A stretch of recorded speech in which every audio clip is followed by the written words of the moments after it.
Hi friends.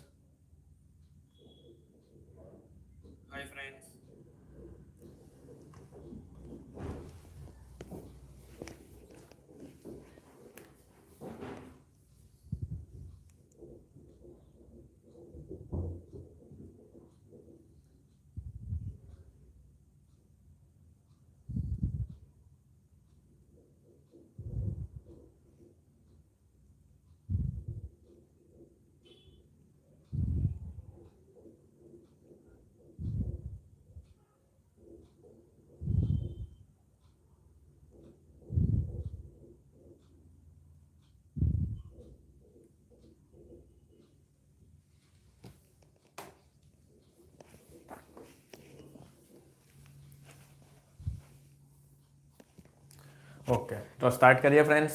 તો હવે આપણે લાઈવ ચાલુ થઈ ગયું છે આજે. આપણું F5 બીકોમ સેમેસ્ટર 2માં એકાઉન્ટ વિષય આપણે ભણીએ છીએ. આખો એકાઉન્ટ વિષય હું તમને લાઈવ કરાવું છું, બરાબર છે ને. દરરોજ આપણે લાઈવ ગમે તે ટાઈમે હું કંઈ પણ કરીને મૂકી દેવા, તમને લિંક આપવા, બરાબર છે. અને એ લિંક તમારે છે ને આ નંબર પર મેસેજ કરી દો એટલે તમને લિંક મળી જશે. તમારે એવો મેસેજ કરી દેવાનો F5 BCom semester 2 live ATKT link, એવું કરી દેજો એટલે હું તમને લાઈવ એટીકેટીની લિંક મોકલી આપા. એટીકેટી સ્ટુડન્ટ હોય કે રેગ્યુલર સ્ટુડન્ટ હોય, ગમે તે હોય, એ લોકો માટે જ છે, કારણ કે હું પહેલેથી કરાવું છું, બરાબર છે. એવું નહીં કે આઈએમપી દાખલા તો હું કરાવવાનો જ છું, પણ એ પહેલાં હું તમને બધું બેઝિક પણ શીખવાડો, સાથે સાથે પરીક્ષામાં પૂછાય એવા બધા દાખલા કરાવવા, આખા ચેપ્ટર કરાવવા, બરાબર છે. અને મોસ્ટ આઈએમપી, બધું જ મોસ્ટ આઈએમપી કરાવવા. અને પરીક્ષા જ્યારે આવે ને ત્યાં સુધી હું તમને દરરોજ લાઈવ કરાવ્યા જ કરાવી રીતે, સમજ પડી. અને તારીખ લખા, જો મારે છે ને દરેક લાઈવમાં તમને તારીખ લખેલી હશે. તમારે જે તારીખનો લાઈવ જોવો હોય એ તારીખ તમને લખેલી જ હશે યુટ્યુબ પર, બરાબર છે. એટલે તમારે જેટલા પણ ભાઈ બહેન મિત્રો હોય, ફ્રેન્ડ ગ્રુપ હોય, એ લોકોને કહેવો કે આ સર માં ખોડિયાર એજ્યુકેશનમાં આપણે, જો આપણી પાસે હવે આપણી કોઈ એપ્લિકેશન નથી, હું તમને કહું છું, આપણે બધું ફ્રીમાં ભણાવીએ છીએ, બરાબર છે. અને તમારે પૂરેપૂરી તમારી આપણે મદદ કરીશું, બરાબર છે. એક પણ રૂપિયા તમારે આપવાનો નથી, બધા મોડલ પેપર તમારા માટે ફ્રી છે. હું તમને બધું જ કરાવવા, બધા લાઈવ સેશન તમારા ફ્રી, સમજ પડી. કારણ કે કેવું છે કે અમુક સ્ટુડન્ટની એવી એટીકેટી આવે ને કે એ લોકો રીચેકિંગના ફોર્મ ભરે, એટીકેટીના ફોર્મ ભરે, પેલું મોબાઈલનું નેટ કરાવે, ઓનલાઈન લેક્ચર બધા જોઈને, બરાબર, એમાં કોર્સની ફી ભરે, કેટલા છોકરાઓ ફી ભરે, બરાબર છે. પણ જે લોકો ખર્ચે એ લોકો ખર્ચી કાઢે, પણ જે લોકો બિચારા નહીં ખર્ચી શકતા હોય ફી, એ લોકો માટે આ માં ખોડિયાર એજ્યુકેશન કરાવશે, સમજ પડી. અને હું કરાવવાને તમને આવડશે, જોજો, બરાબર. પહેલાં લાઈવથી જોજો. આપણે તો એક દાખલો છે ને કરાવી પણ દીધો, મોટો દાખલો, ખબર છે તમને. આની પહેલાં છે ને એક વિડીયો આપણે બનાવ્યો, એમાં 1 કલાકનો તો આખો એક દાખલો પૂરેપૂરો મોટો કરાવેલો છે સમજાવીને. અને આજે આપણે એ જ રીતનો નવો દાખલો કરવાનો છે. જોઈએ, આજે આપણે 22/12/2023 શુક્રવાર લાઈવ ક્લાસ આપણે ચાલે છે એમના યુટ્યુબ પર. માં ખોડિયાર એજ્યુકેશન ચેનલ તમે સબસ્ક્રાઈબ કરી દેજો, તમારે બીજા ફ્રેન્ડને પણ કહેજો, બરાબર. ચલો, જો આપણી આ રીત નંબર 1 હતી કે જ્યારે હપ્તાની રકમમાં વ્યાજ સમાયેલું હોય. જો મેં તમને કહેવા એ દાખલા તમારે કરી જવાના છે પરીક્ષામાં. હું જે કહેવાને કે ભાઈ આ રીતનો દાખલો આવશે તો એ રીત તમારે કરી જવાની. આ પહેલી રીત છે ને એની પર સ્ટાર કરજો. આ રીત આઈએમપી લખી કાઢજો તમારા નોટમાં. આ રીતના આપણે 2 દાખલા કરવાના છે, એક આની પહેલે કર્યો એ અને એક આજે કર્યો તે, બરાબર છે. બીજો કોઈ પણ પોઈન્ટ છે ને મેં 2 દાખલા કરાવ્યા ને એ સિવાય બીજો કોઈ પણ પોઈન્ટ આ રીતમાં નથી આવતો, ખબર પડી. એટલે આ રીત જે છે ને કહ્યું કે જ્યારે હપ્તાની રકમમાં વ્યાજ સમાયેલો હોય તે, બરાબર છે. આ રીતમાં જેટલા પણ પોઈન્ટ આવે ને એ ખાલી 2 દાખલામાં મેં કવર કરાવી નાખેલા તમને, ખાલી 2 દાખલામાં. બહુ ઇઝી રીત છે અને આઈએમપી રીત પણ છે કે પૂછાય એવી છે. કઈ રીતે ઓળખવાનું છે કે ભાઈ હપ્તાની રકમમાં વ્યાજ છે કે નહીં, એ પણ મેં તમને કીધેલું છે અને આજે પણ કહેવા, બરાબર છે. જો તમે પેલો દાખલો નહીં જોયો હોય તો પહેલા એ જોઈને આવો, બરાબર. અને પહેલા લેક્ચરથી મારા બધા વિડીયો જોજો તો તમને સમજ પડશે. ડાયરેક્ટ વચ્ચે તમે આવી જશો ને તો નહીં સમજ પડશે. ચલો સ્ટાર્ટ કરીએ. તો આપણે દાખલા નંબર 2 જોઈએ. સુદામા અને કૃષ્ણ. કોણ છે? સુદામા એ કૃષ્ણ. શું કીધું? જ્યારે પણ આ ચેપ્ટરનો કોઈ પણ દાખલો આવે ને ફ્રેન્ડ્સ, તમે પહેલા એ નક્કી કરો કે ખરીદનાર પક્ષ કોણ છે અને વેચનાર પક્ષ કોણ છે.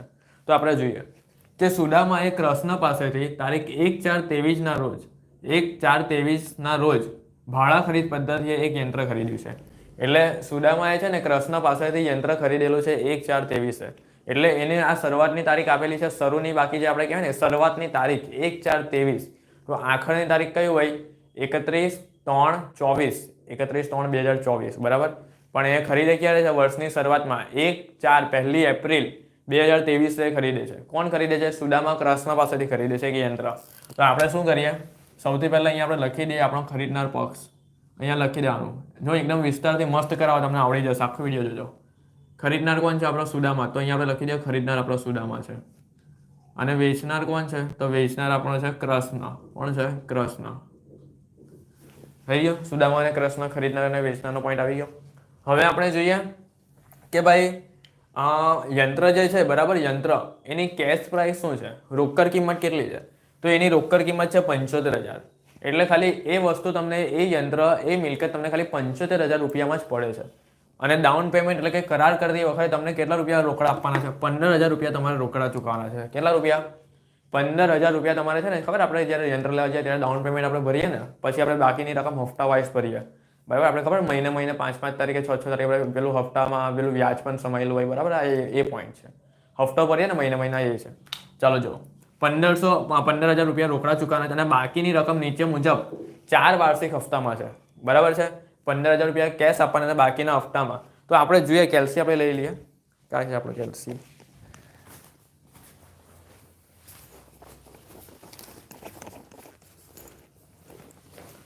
તો એક કામ કરીએ, આપણે મોબાઈલમાં જ કેલ્સી કરી નાખીએ.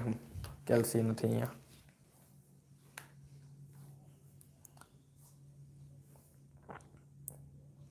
ચલો જો, તો સૌથી પહેલા જો આપણે પ્રથમ ટોટલ કેટલી છે? 15,000 છે, બરાબર?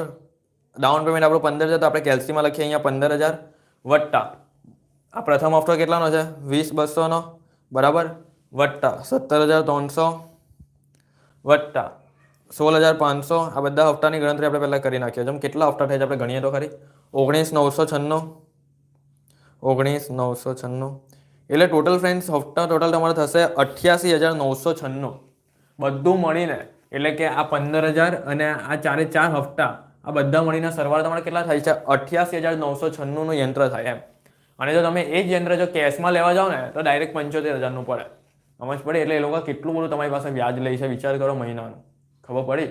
આ હપ્તાની અંદર કેટલું બધું વ્યાજ સમાયેલું છે. સમજ પડી છે તમને? એટલે જો 88,996 કેવી રીતે આવ્યા? તો આ 4 રકમનો સરવાળો અને આ 15,000 તમારે જેટલા રૂપિયા એ લોકોને આપવાના ને એટલા બધાનો. તો આજે 88,996 આવ્યા ને, એ તમારી કરાર કિંમત કહેવાય.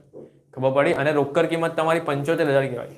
75,000ની વસ્તુ તો આપણે નહીં કહેવાય ગાડી લેવા જઈએ ને, આપણે નહીં કે ભાઈ જો કેશમાં સ્પ્લેન્ડર ગાડી 1 લાખ રૂપિયાની આવે, પણ જો તમે હપ્તાથી લેવા જાઓ ને તો 1,50,000ની તમને પડે. આવું આપણે કહીએ ને તો બસ આ એ જ છે. તમે કેશમાં લેવા જાઓ ને તો 75,000નું યંત્ર પડે, બરાબર છે? અને હપ્તાથી તમે લેવો ને તો આપણે ગણતરી કરીને 88,996માં પડે, બરાબર? ચાલો હવે આપણે બધી ગણતરી કરીએ. યંત્ર પર સીધી લીટીની રીતે વાર્ષિક 10% ઘસારો છે. હવે તમે એમ કહેશો ને કે સર આ સીધી રીતિની પદ્ધતિ એટલે શું આવે? તો જો ઘસારો હોય ને, ઘસારો, એ ઘસારો ગણવાની 2 પદ્ધતિ આવે. એક સીધી લીટીની પદ્ધતિ અને એક ઘટતી જતી બાકી પદ્ધતિ, બરાબર છે? સીધી લીટીની પદ્ધતિ એટલે શું કે આની પહેલાના દાખલામાં આપણે નહીં કરેલું કે ડાયરેક્ટ પેલા 10% ઘસારો કરી નાખેલો, બસ એ જ છે. આમાં ખાલી નામ સીધી લીટી, બાકી એમાં કંઈ નવું નથી આવતું. પણ જ્યારે ઘટતી જતી બાકી પદ્ધતિ આવે ને, બાકી એમાં છે ને શું કરે ખબર? પેલા -10%, દર વર્ષે આપણે 10% બાદ કરતા રહેવાનો. એ વાળો પોઈન્ટ આવશે ત્યારે શીખવાડ. બાકી આમાં ઘસારામાં આમાં કોઈ નવો પોઈન્ટ નથી. આ તમને આવડશે, ઇઝી પોઈન્ટ છે. ચલો પછી જો, દરેક હપ્તાને અંતે બાકી રકમ પર 9% લઈ શું છે? જો વ્યાજનો દર આપી દીધો અહીંયા, મેં તમને નહીં કહ્યું વ્યાજનો દર આપેલો, એના હપ્તાની તમને સરવાળો કરી દેવાનો. વ્યાજનો દર આપેલો છે, બરાબર? એટલે આ રીતનું નામ સમજ પડી ગઈ કે જ્યારે હપ્તાની રકમમાં વ્યાજ સમાયેલું હોય ત્યારે. ચલો પછી જો, સુદામાના ચોપડામાં યંત્રનું ખાતું બનાવવાનું છે અને કૃષ્ણનું ખાતું તૈયાર કરવાનું છે. અને કૃષ્ણના ચોપડે પ્રથમ વર્ષની આમનોંધ, બરાબર છે? તો ફ્રેન્ડ્સ અહીંયા છે ને આપણો સુદામા જે છે ને, સુદામા એ કોણ છે? ખરીદનાર છે. તો અહીંયા તમને આજે કંઈ બહુ બધું નથી પૂછ્યું. કાલે આપણે જે દાખલો કરેલો હતો ને એમાં આપણે બહુ બધું જ પૂછી દીધેલું હતું. એટલે આપણે બધું જ કરો, પણ એટલું યાદ રાખો, જેટલું તમારા દાખલામાં પૂછે ને એટલું જ તમારે કરવાનું છે. એનાથી વિશેષ બીજું કંઈ કરવાનું નથી. તમારા દાખલામાં ખાતું પૂછે તો ખાતું, તમારા દાખલામાં જેટલા હપ્તાની આમનોંધ પૂછે તો એટલા જ હપ્તાની આમનોંધ લખવાની. માનો કે પહેલા 2 હપ્તાની આમનોંધ પૂછે તો એની જ આમનોંધ લખવાની. જે ખાતું જેના ચોપડામાં પૂછે ને એ જ બનાવવાનું, બધું બનાવવાની કોઈ જરૂર નથી, બરાબર છે?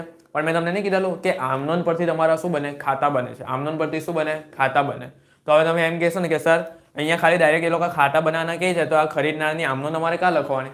તો એટલું યાદ રાખો, ખરીદનારની આમનોંધ તમને રફમાં લખી દેવાની. રફમાં જો મેં અહીંયા તમને છે ને સમજૂતી માટે ખાલી અહીંયા લખેલું છે કે માત્ર યાદ રાખો, બરાબર છે? આપણે આ જોતા આખું ખાતું એમ જ બનાવવાનું છે મોડે. સમજ પડી? આમનોંધ લખવાની નથી. કેમાં? કે જ્યારે તમને કીધેલું નહીં હોય ત્યારે, બરાબર છે? અહીંયા તમને કીધેલું જ નથી કે ભાઈ આમનોંધ લખો કે નહીં લખો, એવું કંઈ કીધેલું છે નથી. અહીંયા ખાલી તમને શું કીધું છે? ભાઈ આ જે વેચનાર છે ને, આ ખરીદનાર આપણો સુદામા, આ સુદામા જે ખરીદનાર છે ને એના ચોપડે ખાલી તમને યંત્રનું ખાતું જ પૂછેલું છે અને કૃષ્ણનું ખાતું એટલે કે વેચનારનું ખાતું. સમજ પડી? મેં તમને નહીં કીધેલું પહેલા લેક્ચરમાં કે ભાઈ ખરીદનારના ચોપડામાં 4 ખાતા ટોટલ બને. કેટલા ખાતા? 4 ખાતા. એક વેચનાનું ખાતું, એક મિલકતનું ખાતું, એક યંત્રનું ખાતું, એક ઘસારાનું ખાતું. બરાબર છે? સમજ પડે છે? શું કીધું તમે? જો મિલકતનું ખાતું બને, બરાબર છે, મિલકતનું ખાતું, ઘસારાનું ખાતું બને, વ્યાજનું ખાતું બને, પછી વેચનાનું ખાતું બને. આવી ગયા ને ચાર ખાતા બને. બરાબર. અને વેચનાના ચોપડામાં ખાલી 2 જ બને. કયું? એક શું આવે? એક વ્યાજ આવે ને એક ખરીદનાર આવે. આ 2 ખાતા બને. ચાલો, તો આપણે હમણાં ખરીદનારના ચોપડામાં એ લોકોએ 4 નથી પૂછ્યા, પણ 4 માંથી ખાલી 2 જ પૂછેલા છે. કયા? એક યંત્ર એટલે કે આપણી મિલકતનું ખાતું અને એક ક્રષ્ણનું ખાતું. ક્રષ્ણ એટલે આપણે કોણ થાય? વેચનાર થાય, સામેવાળો પક્ષ. તો ચાલો પહેલા આપણે આ 2 પક્ષનું આપણે અહીંયા ફોર્મેટ બનાવી દઈએ. પછી આપણે આ કૃષ્ણના ચોપડે પ્રથમ વર્ષની આમનોંધ લખવાની છે. કૃષ્ણ એટલે આપણા વેચનાર છે ને, એ વેચનારના ચોપડે આપણે પહેલા વર્ષની આમનોંધ લખવાની છે. ખાલી પહેલા વર્ષની, પહેલા હપ્તાની. આપણે ખબર અહીંયા બધા હપ્તાની આમનોંધ લખતા હતા. એવું નથી કરવાનું. જેટલું પૂછેલું છે એટલું જ કરજો. સમજ પડી ગઈ? પણ એ પહેલા ખબર મેં તમને પેલી ગણતરી શીખવાડી હતી, 3 ગણતરી કે જે દરેક દાખલામાં કોમન જ આવવાની છે. સમજ પડી? દરેક દાખલામાં એ ગણતરી કોમન આવશે. આમનોંધ દરેક દાખલામાં એ જ રહેશે. આ ચેપ્ટરમાં આમનોંધ દરેક દાખલામાં એ જ રહેશે. ખાલી પહેલી ગણતરી હશે ને એ ખાલી બદલાશે. પણ આ દાખલામાં પણ આપણે રીત એ જ છે. એટલે આની પહેલે જે આપણે પેલો દાખલો નહીં કરેલો હતો મહેશ અને મહેશ્વર વાળો, એ જ રીતો આમાં છે. સમજ પડી? ચાલો, આખો વિડીયો તમે ધ્યાનથી જોશો ને સ્કીપ કર્યા વગર, તો તમને બધી આઈડિયા આવી જશે. ખાલી હેડફોન લગાવીને જોજો. બરાબર? એકદમ શાંતિથી જોજો, તમને આવડશે.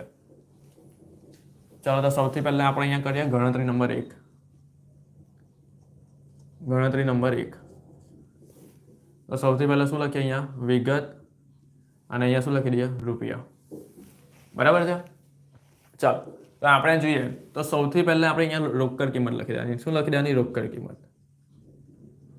તો આપણે શું કામ પહેલી ગણતરી કરીએ છીએ? હપ્તામાંથી વ્યાજ કેટલું છે એ શોધવા માટે. અને મેં તમને નહીં કીધું કે વ્યાજ સમાયેલું હોય ત્યારે વ્યાજ હંમેશા શું થાય? પ્લસ. પહેલી ગણતરીમાં વ્યાજ શું થાય? સમાયેલું હોય ત્યારે વ્યાજ પ્લસ ને હપ્તો શું થાય? માઇનસ. યાદ રાખજો, આપણે લખી દેજો. ચાલો, રોકડ કિંમત આપણે પહેલા કેટલી લોકો કહી છે? 75,000. તો અહીંયા રૂપિયામાં લખી દો 75,000. એમાંથી તમને ડાઉન પેમેન્ટ કેટલું ચૂકવું, એટલે કે કરાર વખતે રકમ, એવું લખી દેવાનું. અહીંયા કરાર વખતે એને ડાઉન પેમેન્ટ કહેવાય. કેટલું ચૂકવું ડાઉન પેમેન્ટ? તમે હમણાં જો અહીંયા 15,000. તો 75,000 માઇનસ 15,000 કરવાના, એટલે તમારે કેટલા આવશે? 60,000 આવશે. કેટલા આવશે? 60,000. આ તમારી બાકી રહેલ રોકડ આવી કે આટલી તમારી હવે બાકી રહેલ. બરાબર છે? હવે આ 60,000 પર તમને કેટલું વ્યાજ આપવાનું છે? જો અહીંયા કીધેલું છે કે ભાઈ દરેક હપ્તાને અંતે બાકી રહેલ રકમ પર 9% લેખે વ્યાજ આપવાનું છે. 9% લેખે વ્યાજ આપવાનું છે. બરાબર? તો આપણે હવે વ્યાજ શું કરવાનું છે? પ્લસ કરવાનું છે. બરાબર? યાદ રાખજો, સમાઈ ગયું છે ને એટલે પ્લસ કરો તો જ આપણે છેલ્લું છૂટું થયેલું મળે. હમણાં ધ્યાનથી જોજો.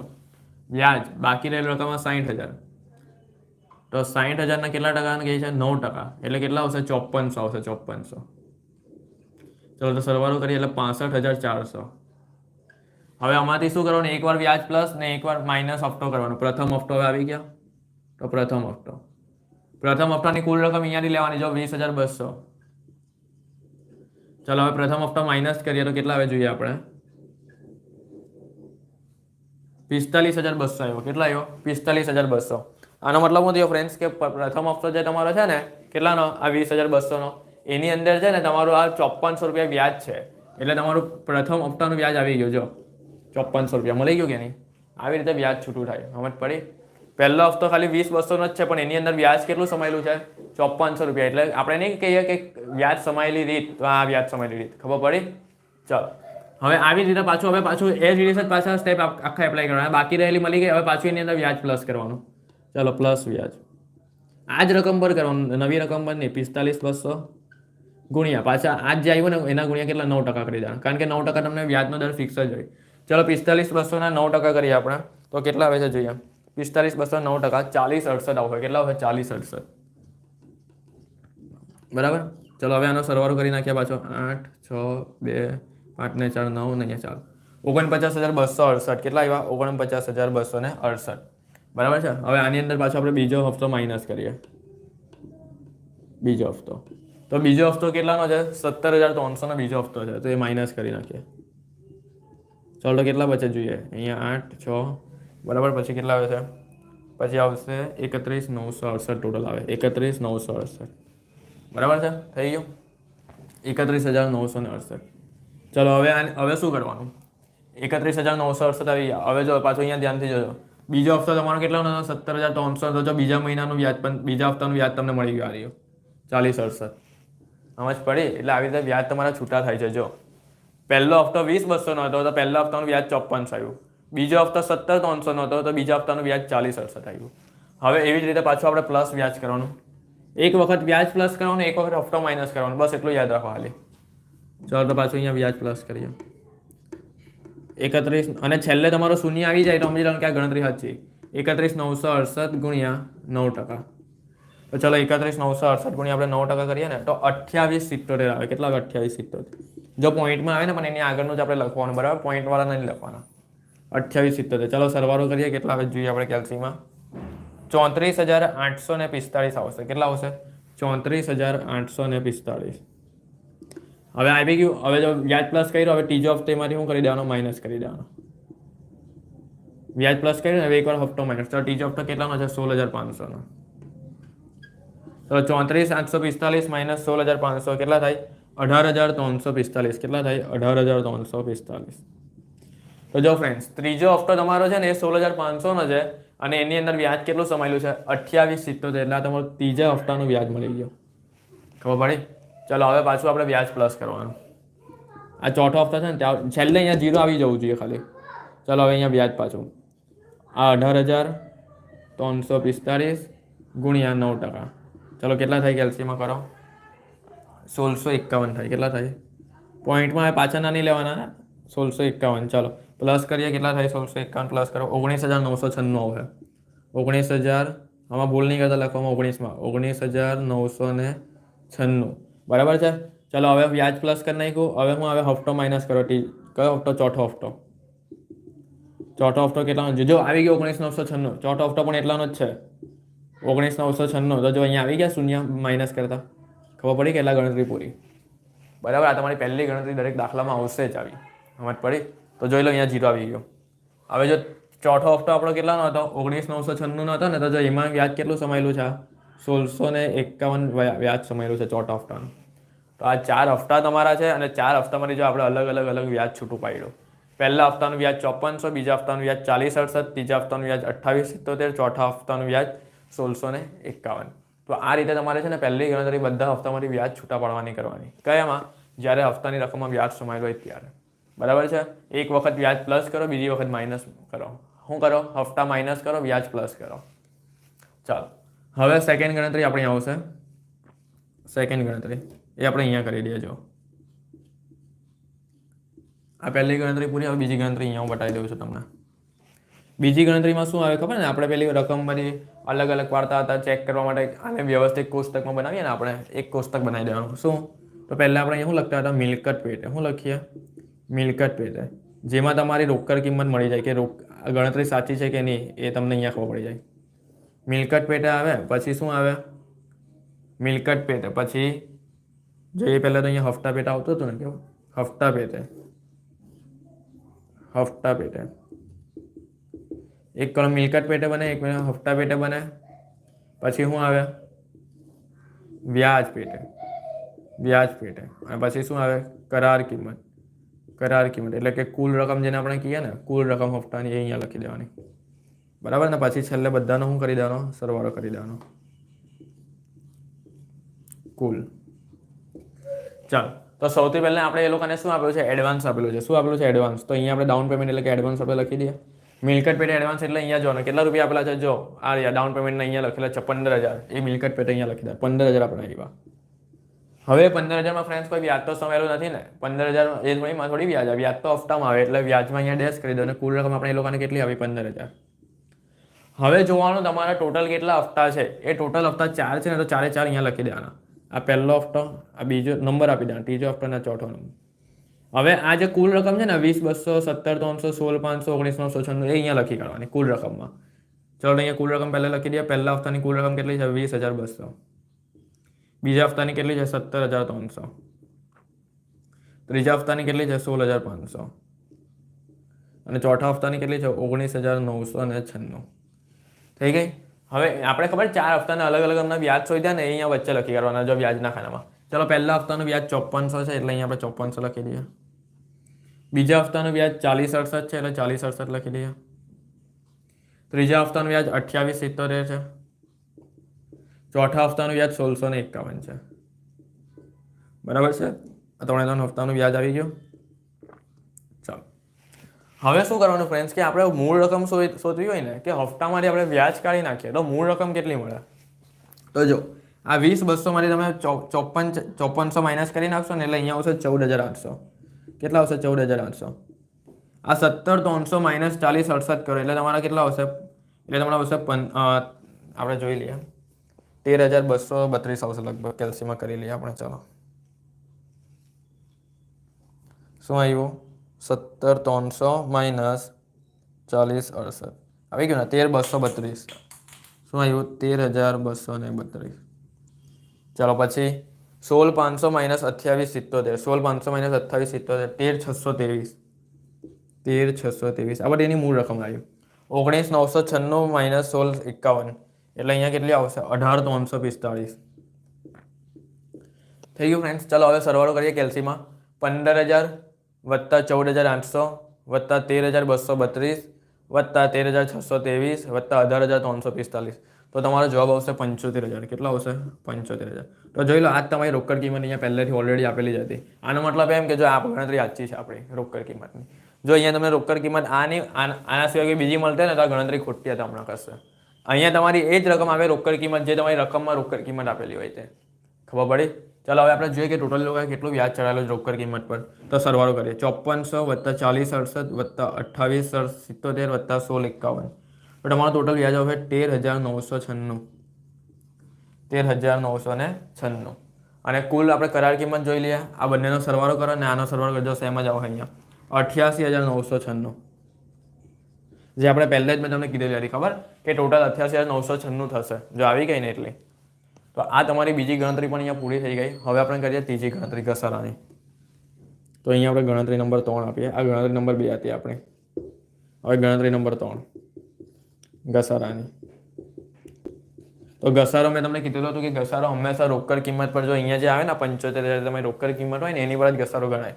તો ચાલો અહીંયા 75,000 ગુણ્યા વાર્ષિક ઘસારો છે એટલે 12%. 12 મહિનાનો એટલે પૂરેપૂરો જ આવી જાય 12%. જો ઉભા રહો, ઘસારાનો દર આપણે 12 જો ફ્રેન્ડ્સ અહીંયા છે ને હવે અડધા સ્ટુડન્ટ શું કરે ખબર કે સર ઘસારો કેટલા મહિનાનો છે? તો જો ઘસારો અહીંયા વાર્ષિક છે. તમારે છે ને અહીંયા શું આપેલું છે કે હફતો છે ને વર્ષના અંતે છે. જો સાંભળો, વાર્ષિક ઘસારો છે. જો આ વાર્ષિક 10% એટલે ઘસારો છે. બરાબર છે? અહીંયા છે ને તમારો વર્ષના અંતે બધા તમારા હપ્તા ચૂકવાય છે એટલે અહીંયા ઘસારો 12 મહિનાનો લેવાનો. એટલે ખબર 75,000 આપણે ખબર પેલા મહિના કરતા હતા કે 12 છેદ આ 12ની ઉપર આપણે જેટલા મહિનાનો એટલા લખતા હતા ને તો 12/12 એટલે પૂરેપૂરા મહિના છે એમ તો આ કટ થઈ જાય એટલે આપણે નહીં લખીએ તો ચાલે એવું. અને ઘસારાનો દર કેટલો છે અહીંયા? 10%નો છે. તો 75,000 ગુણ્યા 10% એટલે 75,000 તમારો દર આવ્યો.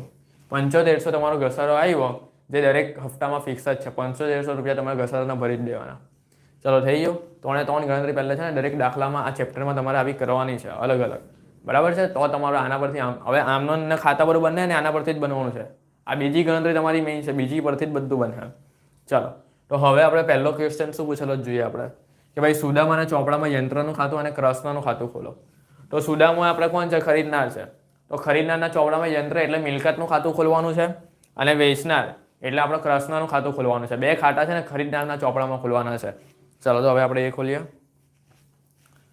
સૌથી પહેલા અહીંયા આપણે લખી કાઢીએ ખરીદનાર કોણ કહેવાય? તો અહીંયા લખવાનું ખરીદનાર કૌંસમાં લખી દેવાનું સુદામા. ખરીદનાર એટલે કે સુદામા. સુદામાના ચોપડામાં કયું ખાતું પૂછેલું છે લોકોએ? જો યંત્રનું ખાતું એટલે કે મિલકત કહેવાય આપણી મિલકત. યંત્રનું ખાતું આમનો જ નથી પૂછી. યંત્રનું ખાતું. ચાલો પહેલા યંત્રનું ખાતું આપણે અહીંયા બનાવી દઈએ.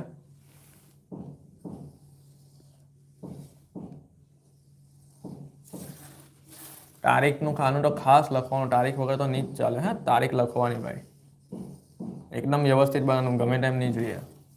તારીખ, વિગત, રૂપિયા, તારીખ, પાછું વિગત ને અહીંયા રૂપિયા. આવી રીતે પહેલા આપણે યંત્રનું ખાતું બનાવી દીધું.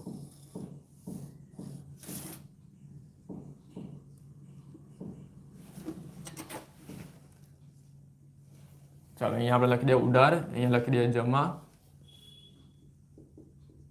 તારીખ, વિગત, રૂપિયા. તારીખ, વિગત, રૂપિયા. બરાબર છે? થઈ ગયું. તારીખ વિગત રૂપિયા, તારીખ વિગત રૂપિયા. એક ખાતું બની ગયું. હવે બીજું કોણ છે? ક્રસનાનું ખાતું બનાવવાનું છે. એના જ ચોપડે. કોના? વેચનારના, સુદામાના જ ચોપડે. તો આપણે થોડુંક નીચેથી અહીંયા બનાવીએ.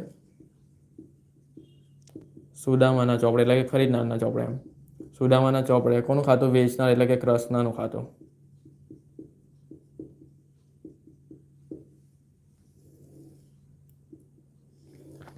ચલો અહીંયા આપણે લખી દઈએ રકમ, વિગત, તારીખ, રકમ, વિગત અને આ તારીખ. આ જમા, આ ઉધાર. તારીખ તો ખાસ લખવાની, એના જ માર્ક છે. તારીખ, વિગત, રૂપિયા. તારીખ, વિગત, રૂપિયા. બરાબર. ચલો પહેલાં આપણે પહેલો સોલ્વ કરી નાખીએ, પછી બીજા સોલ્વ પર જશું. એક મિનિટ આપણે જરાક ઇંક પૂરી દઈએ, ઇંક ઓછી છે. જો બધા લખજો હે નોટમાં. હું બધું લાઈવમાં એટલું મસ્ત કરાવે ને તમને કે તમને આવડી જશે. તમને કશે બીજે શીખવાની જરૂર પણ નહીં પડશે, એટલું ફાઇન શીખવાડો. મને કેવું કે તમારું ધ્યાન હોવું જોઈએ. પછી તમારું ધ્યાન બીજે હોય મોબાઈલમાં, એ નહીં ચાલે. ધ્યાન અહીંયા ને અહીંયા હોવું જોઈએ.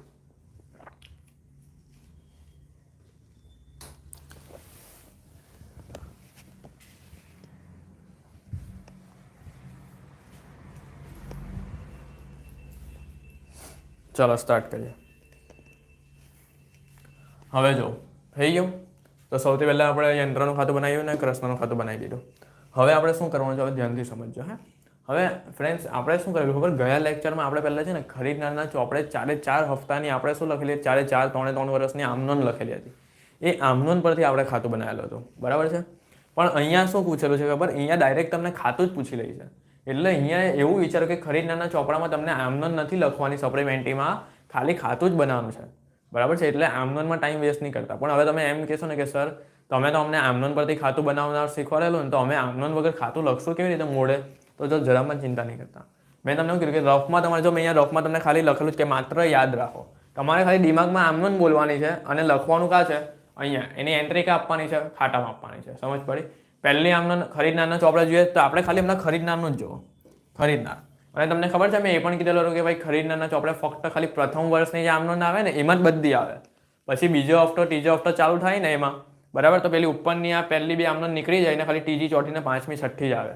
ક્યારે? કે બીજા વર્ષની આપણે હપ્તો ભરીએ ને પેલી ડાઉન પેમેન્ટ એ બધી નીકળી જાય. ખાલી પહેલા વર્ષમાં જ તમારે છે ને આ 6 આમનોંધ પૂરેપૂરી લખવાની. ખબર પડી? એની એન્ટ્રી આપવાની, પછી નહીં આપવાની. પછી પહેલી બે નીકળી જાય. સમજ પડી? ચાલો તો સૌથી પહેલાં આપણે જોઈએ કે ખરીદનારના ચોપડામાં સૌથી પહેલાં આપણે અહીંયા લખીએ તો આમનોંધ થશે નહીં. બીજું શું છે? મિલકત ખાતે ઉધાર તે બેંક ખાતે. તો મિલકત ખાતે ઉધાર તે બેંક ખાતે ખબર? ડાઉન પેમેન્ટની આમનોંધ છે એ છે. મિલકત એટલે આપણું યંત્ર થાય. તો યંત્ર ખાતે ઉધાર તે બેંક ખાતે. કેટલું ડાઉન પેમેન્ટ ભરેલું? જો અહીંયા આવ્યો 15,000 ભરેલા છે. તો અહીંયા તારીખ લખો. કઈ તારીખ લખવાની? શરૂઆતની તારીખ લખવાની ડાઉન પેમેન્ટની 1/4/23. બેંક ખાતે.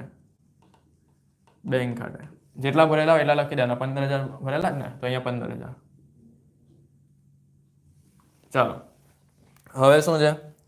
ત્રીજી આમનોંધ મિલકત ખાતે ઉધાર, વ્યાજ ખાતે ઉધાર તે વેચનાર ખાતે. તો મિલકતનું ખાતું બનાવેલું છે ને, તો હવે એમાં છે ને આ કઈ આમનોંધ છે ખબર? જ્યારે હપ્તો ચૂકવવાનો હોય ત્યારે, ચૂકવો નથી, ચૂકવવાનો હોય ત્યારે. તો હપ્તો ક્યારે ચૂકવશું? વર્ષના અંતે ચૂકવશું.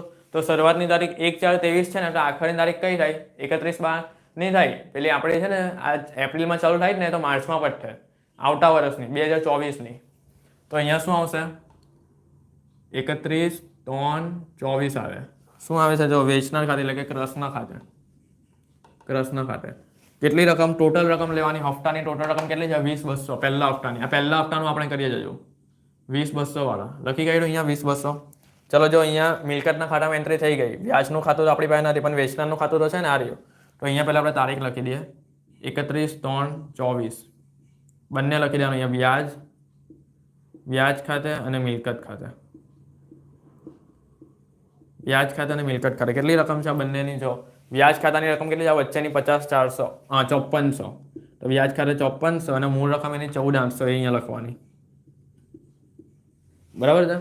ચાલો હવે શું કરવાનું છે? આટલું કામ થઈ ગયું. બીજી આમનોંધ થઈ ગઈ, ત્રીજી આમનોંધ થઈ ગઈ, ચોથી આમનોંધ. વેચનાર ખાતે ઉધાર તે બેંક ખાતે જમા. તો વેચનાર ખાતે એટલે આ રહ્યું. કૃષ્ણ ખાતે ઉધાર થાય એટલે બેંક ખાતે જમા થાય. એટલે કૃષ્ણ ખાતાની ઉધાર બાજુ લખવાનું બેંક.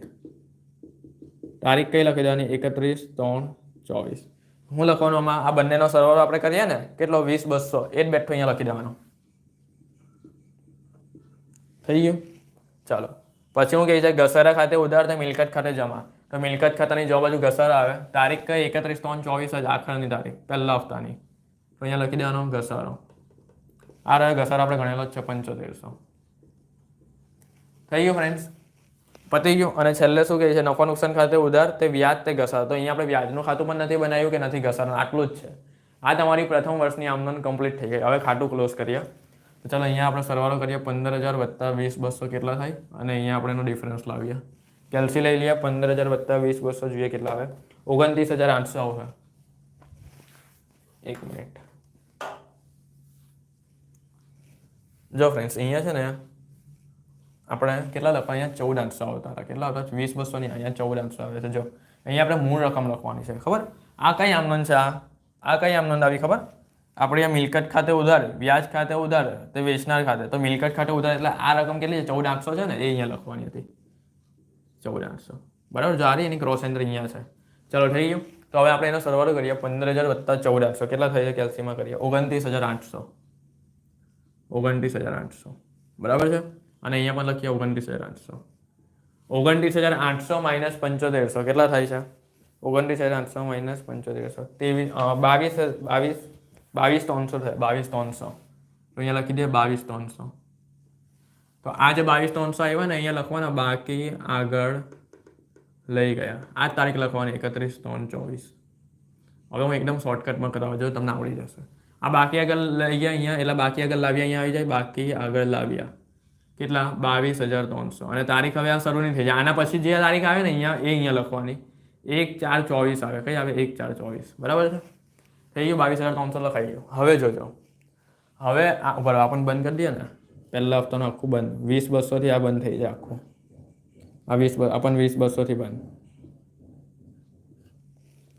ચાલો ફ્રેન્ડ્સ હવે શું કરવાનું છે ધ્યાનથી જોજો. હવે પહેલો હપ્તો તમારો પતી ગયો. પહેલા હપ્તાની આમનોંધ સહિત એટલે કે આમનોંધ આપણે મોઢે લખી અને અહીંયા આપણે એની એન્ટ્રી આપી, કારણ કે આમનોંધ પહેલા વર્ષ કંઈ પૂછેલું નહીં હતું, ડાયરેક્ટ ખાતા જ પૂછેલા હતા. એટલે હવે જ્યારે તમે બીજા વર્ષની આમનોંધ લખીને ખબર એન્ટ્રી આપતા હતા ત્યારે તમારે પહેલી બે આમનોંધ નહીં લખવાની બરાબર છે. ત્યારે ત્રીજી, ચોથી અને પાંચમી, છઠ્ઠાની ચાલુ કરવાની. હવે જો તમે એ કરશો ને આમાં ખાતામાં બે ખાતામાં, તો આમાં છે ને બંનેમાં હવે ખબર બધામાં સમાન જ આવશે. આવું વ્યાજ અને મિલકત, વ્યાજ અને મિલકત, બેંક બેંક બેંક, આ બધું સમાન જ આવશે. જોજો બરાબર, તમે જોજો, ચેક કરજો. હવે હું કહેવા દે તમને. ચલો અહીંયા ત્રીજી આમનોંધ ચાલુ થાય. મિલકત ખાતે ઉધાર, વ્યાજ ખાતે ઉધાર, તે વેચનાર ખાતે. તો મિલકત ખાતાની ઉધાર બાજુ પહેલાં આપણે લખીએ. શું લખાય? કૃષ્ણ ખાતે. જે જમા થતું હોય એનું નામ લખવાનું કૃષ્ણ ખાતે. કઈ તારીખ લખવાની? હવે હપ્તાની છેલ્લી તારીખ લખવાની 31/3/25. કઈ રકમ લખવાની? એની મૂળ રકમ કેટલી છે? મૂળ રકમ લખવાની 13,232. તો અહીંયા લખી દેવાનું 13,232. અને કૃષ્ણ ખાતાની અહીંયા જમા બાજુ લખી દેવાનું 31/3/25. શું લખવાની? આ વેચનાર ખાતે છે ને જમા થાય છે ને, એટલે જમા બંનેનું નામ લખવાનું. યંત્ર ખાતે એટલે કે આપણી મિલકત ખાતે, અને અહીંયા વ્યાજ ખાતે. જો ઉપર જેવું આવ્યું ને બેઠું, ખાલી હપ્તાની અને આ રકમ ખાલી બદલાઈ જાય એટલું જ છે. જો 14,800 અને આ 13,232 અને 40,68 બસ એટલું આવી જાય. જો એકદમ સિમ્પલ છે. 13,232 એની મૂળ રકમ ને એમાં વ્યાજ કેટલું સમાયેલું છે 40,68 આવી ગયું. અને પછી શું છે? વેચનાર ખાતે ઉધાર તે બેંક ખાતે, એટલે વેચનાર ખાતાની ઉધાર બાજુ બેંક લખી દેવાની 31/3/25 બેંક ખાતે. આ બંનેનો સરવાળો કરીએ આપણે એટલે કેટલું આવે ટોટલ એનું? આ લઈ જવાનું 17,300. બસ થઈ ગયું ને. જો હવે આ બધું ઘસારાની તો ઘસારા ખાતે ઉધાર તે મિલકત ખાતે, એટલે મિલકત ખાતાની જવા બાજુ આવે ઘસારો. તારીખ કઈ લખવાની? 31/3/25 ઘસારો. ઘસારો તો ફિક્સ જ છે 7,500 રૂપિયા આવે. થઈ ગયું. અને છઠ્ઠી આમનોંધ તો અહીંયા કશે એન્ટ્રી એની થતી જ નથી, કારણ કે વ્યાજનું ખાતું પણ નથી ને ઘસારાનું ખાતું પણ નથી. ચાલો જો હવે આ ક્લોઝ કરો ને તો 17,300. અહીંયા પણ જોઈ લો 17,300 આવે. અહીંયા તમે ક્લોઝ કરો ને 22,300 વત્તા 13,232 એટલે તમારો જવાબ આવશે 35,532. 35,532. અહીંયા પણ શું આવે 35,532. 35,532 માંથી આ 7,500 માઇનસ કરો ઘસારો, તમારો આન્સર આવી જશે 28,032. શું આવે 28,032 બરાબર છે. આ તમારું શું કહેવાય 31/3/25 શું કહેવાય? બાકી આગળ લઈ ગયા. બાકી આગળ લઈ ગયા. હવે આ 28,032 અહીંયા લાવી દેવાના. 28,032 બાકી આગળ લાવ્યા. અને આના પછીની જે તારીખ હોય ને અહીંયા લખી દેવાની 1/4/26. સોરી 25,000 1 4 25 આના પછીની તારીખ અહીંયા લખવાની થઈ ગયું. ચાલો તો આ તમારો બીજો હપ્તો પણ કમ્પ્લીટ થઈ ગયો આખો. હવે આવી રીતે આપણે ત્રીજો હપ્તો કમ્પ્લીટ કરવાનો. ચલો પાછું એમાં જો પહેલી બે તો આમનો આવે ને અહીંયાથી તમે એકવાર નોટિસ કર્યો જો અહીંયા બેંક જો અહીંયા પણ બેંક ખાલી રકમ જ જો વ્યાજ અને મિલકત અને અહીંયા પણ જો મિલકત અને વ્યાજ એટલે એ જ છે. અહીંયા પણ જો ઘસાર અને બાકી આગળ લઈ ગયા છે ને આવું જ બધું આવશે બરાબર એકદમ ઇઝી છે. ચલો હવે જો હવે હું આમનોન વગર તમને કરવું હોય ને માને કે તમારે આમનોન વગર ખાલી આ બે ખાતા કમ્પ્લીટ કરવા છે કયા ખરીદનારના ચોપડે યંત્રનું ખાતું અને વેચનારનું ખાતું ક્રસનારનું ખાતું આ બે આમનોન વગર એકદમ સિમ્પલ કરવા હોય ને તો જો હવે પ્રથમ હપ્તા પછી આવી રીતે બીજો હપ્તો કેવો કરાય હવે તમારે કરવો હોય ને એકદમ સિમ્પલ રીતે એકદમ ઇઝી રીત બતાવો આમનોન વગર હું તમને શીખવાડી દેવા કેવી રીતે તો જો અહીંયા તમારે 31/3/25 આવ્યું ને તો અહીંયા તમારે શું લખવાનું 31/3/26 શું લખવાનું 31 આ વર્ષ 1/4/25 શરૂ થાય તો પૂરું 31/3/26 થાય અહીંયા ક્રસનારનું નામ લખી દેવાનું બરાબર અને ત્રીજા હપ્તાની મૂળ રકમ તમારી કેટલી છે 13,623 છે ને એ બેઠી અહીંયા લખી દેવાની કારણ કે તમે જો પહેલા હપ્તાની મૂળ રકમ કેટલી છે 14,800 તો જો આ રહી 14,800 બીજા હપ્તાની મૂળ રકમ કેટલી છે 13,232 જો આ રહી અને ત્રીજા હપ્તાની જો 13,623 આવી ગઈ અને આનો અહીંયા સરવાળો કરી દેવાનો અને અહીંયા પછી આપણે ઘસારો લખીએ ને એ 31/3/26 ઘસારો અને ઘસારો તો બધામાં ફિક્સ જ આવશે કેટલો 7500 રૂપિયા. ચલો આનું હમણાં આપણે અહીંયા કરશું હમણાં ડિફરન્સ લાવશું. ચલો એવી જ રીતે અહીંયા 31/3/24 આવ્યા 31/3/25 આવ્યા તો અહીંયા હું આવશે 31/3/26 બેંક ખાતે સેમ જ આવે બધું. જો આ 20,200 આપણે કયા લાવ્યા છેલ્લી રકમ અહીંયા આ 17,300 જો અહીંયાની રકમ તો હવે અહીંયા કઈ રકમ આવશે એના પછીની 16,500 છે ને આ રીતે એકદમ ઇઝી શીખી લેવાનું બહુ બધું ફેરવવાનું નહીં. અહીંયા ટોટલ પણ આપણે 16,500 થી કરી નાખ્યા. એવી જ રીતે અહીંયા આપણે તારીખ આપી દઈએ 31/3/26 જો આ યંત્રને વ્યાજ ક્યાંથી લખ્યું જો આ યંત્ર ક્યાંથી લખ્યું આ રહ્યો 13,232 આ વ્યાજ ક્યાંથી લખ્યું જો એની બાજુમાં 40,68 બીજા હપ્તાનું. હવે ત્રીજા હપ્તાનું પણ આપણે આવું જ કરવાનું જો 13,623 આપણું યંત્ર થયું 13,623 યંત્ર અને વ્યાજ આપણું થયું 28,77 શું થયું 28,77 છે ને આવું ઇઝી રીતે તમે કોઈ નહીં શીખવાડે ફ્રેન્ડ્સ આ તમારે કરી લેવાનું 16,500 ટોટલ આવી ગયું જો અહીંયા અને આનું ટોટલ કરીએ 28,032 વત્તા 13,623 જોઈએ કેટલા આવે 41,655 41,655 અહીંયા પણ લખવાનું 41,655 અને જો તમને આવું નહીં ખબર પડતી હોય ને તમે આમને લખીને કરી શકો એમાં શું છે ટાઈમ તમારો જાય બીજું કંઈ નહીં તમે સિમ્પલ શીખવાડું છું બરાબર તમે જલ્દી પાસ થઈ જવું બસ મને તો એ જ જોઈએ છે.